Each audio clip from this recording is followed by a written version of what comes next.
This is the Balancing Act by Security Compass, your guide to going fast while staying safe in today's digital world. Hello, everybody, and welcome today to our podcast. Our guest is Ayhan. Ayhan, welcome. Thank you for having me, Altaz. So, Ayhan, tell the audience a little bit about your background, just so they get to know you a little bit, kind of where you come from, what your interests are. Sure. I'm the VP of Information Security at Cyber Electra. Cyber Electra provides the cybersecurity-related services and also technology to our client base.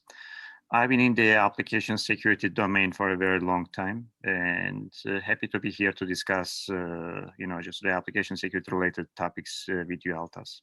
Fantastic. Ayhan, let's just jump right into this. So today, the context is that business competition and these sort of evolving business models of competition, and we've got supply chain, and all of these things are adding a lot of pressure to deliver software products faster than ever before. Now, how can a senior security executive enable the business to keep moving at this pace instead of being perceived as a blocker? Any thoughts on that? Awesome. Yes, Altaz, it is true that information security is being perceived as an inhibitor as opposed to an enabler for most of the organizations. Mm-hmm. And this perception has deep roots in an outdated philosophy, which tells everyone that the role of the securities is almost exclusively to protect against the technology threats. And due to this outdated philosophy, unfortunately, information security teams are usually seen as like traffic cops, that they are there solely to catch the risky practices and, of course, slow down the business, instead of kind of just sort of help solving business issues that could stimulate the organization's growth, right? Yeah. And these days, Altaz, security executives have an opportunity to reimagine information security as an enabling function so that they can support and add value to the business. So instead of viewing cybersecurity in terms of the risk, they should approach cybersecurity as a business enabler. Of course, it is easier said than done. How does a security executive achieve this? This is the kind of just the question that needs to be answered. Well, from a strategic standpoint, executives should build cybersecurity into the foundation of the business strategy. This is extremely important. They should consider new business models that capitalize on security as a differentiator of products or the services that the organization is kind of just providing. Once this, from strategic standpoint, cybersecurity is integrated into the business, then comes from the tactical perspective, they should leverage security-related people, process, technology best practices. First of all, Altaz, it all starts with investing more in awareness and education on security at all levels. Then comes the security governance. Many organizations are kind of just missing or misapplying this. Security activities need to be performed transparently in close collaboration with business teams and other stakeholders as well. And finally, executives need to use automation to speed up the security activities and also their associated outcomes.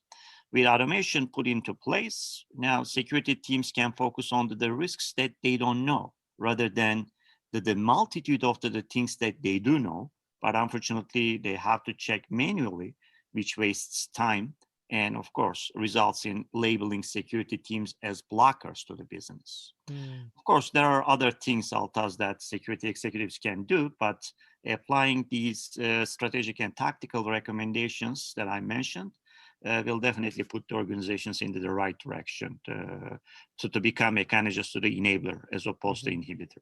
Mm-hmm. Interesting. You mentioned about how security needs to align with the business. And I'd like to pull on that a little bit. If we drill down, one of the things that we're seeing today is this convergence of business and IT, where we've got these product delivery teams that are being led by the business now. And there's this continuous delivery that is happening within those product life cycles.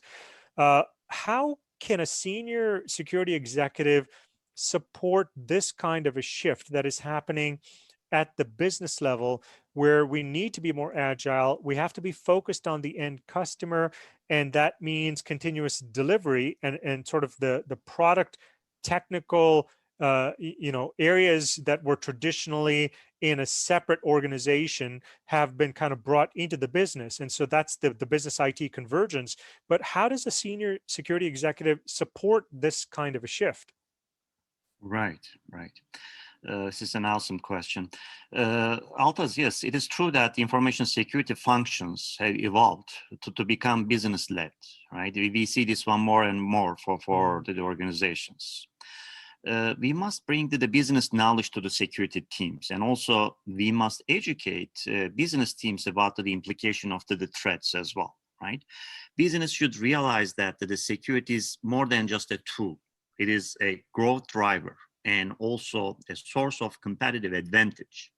And on the other side, information security should realize that they are there to support the business. They are not there to kind of just act as a traffic cop to kind of just to kind of to find only the risk, right? They are there to kind of just to support the business. Once this collaborative understanding is as well established and governed with, of course, with the clear policies and procedures, then organizations need to work on establishing and maintaining a collaboration platform, right? This platform, for example, should facilitate the communication between different stakeholders, such as business teams and also the development teams, security and compliance teams, and other relevant stakeholders as well, right? It should be transparent to all pertinent stakeholders, because as you know that security is everyone's business. This is not only the information security business. And it should allow them to contribute as well to all the teams. And the most important thing here is the language used in this process and the platform.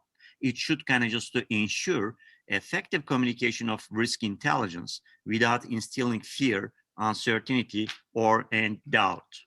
Okay, and also today the new opportunities and for the improvement are coming at us in near real time.